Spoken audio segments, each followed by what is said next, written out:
So, did I know who Chopin was and what about him before I started this project? Absolutely not. I knew his name, I think, in about 5th grade.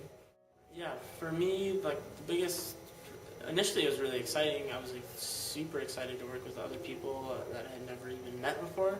Mm-hmm. That was the hardest part at the beginning, was like, trying to see, okay, I've never met you before, I don't know what your strengths are, your weaknesses, what you're good at, what you're not good at.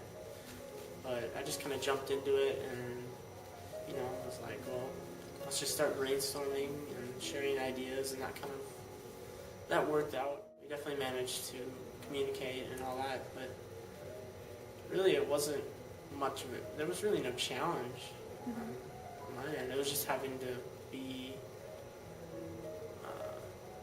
a little bit more aware that there is a difference going on. Some things you might say, they might not understand at all. Mm-hmm. That happened a few times where I was like, on both sides, it was like, she said something and I was like, I have no idea what that even means. So we kind of had to translate each other's nuances, I guess. What did I gain and what did I learn from the whole experience? Basically,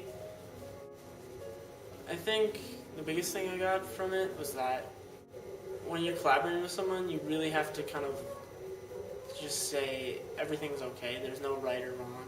Mm-hmm. You really, whatever, because that was the biggest thing. I was like, at the start, I had a lot of ideas, and I didn't necessarily think they were all good. But I think on the Tatiana's end, she was kind of worried that they weren't good enough. So I really had to push and say, it really doesn't matter what you think of it. Just get it out there. Mm-hmm. I can gain from it and push it.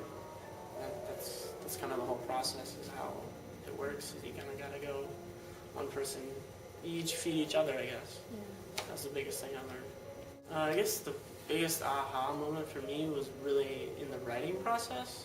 I'd never really written before or done much copywriting, so for me it was like, oh yes, I can actually do this.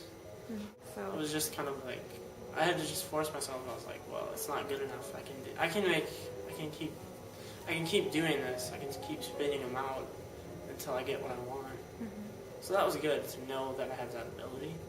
My name's Andrew, and I love Chopin.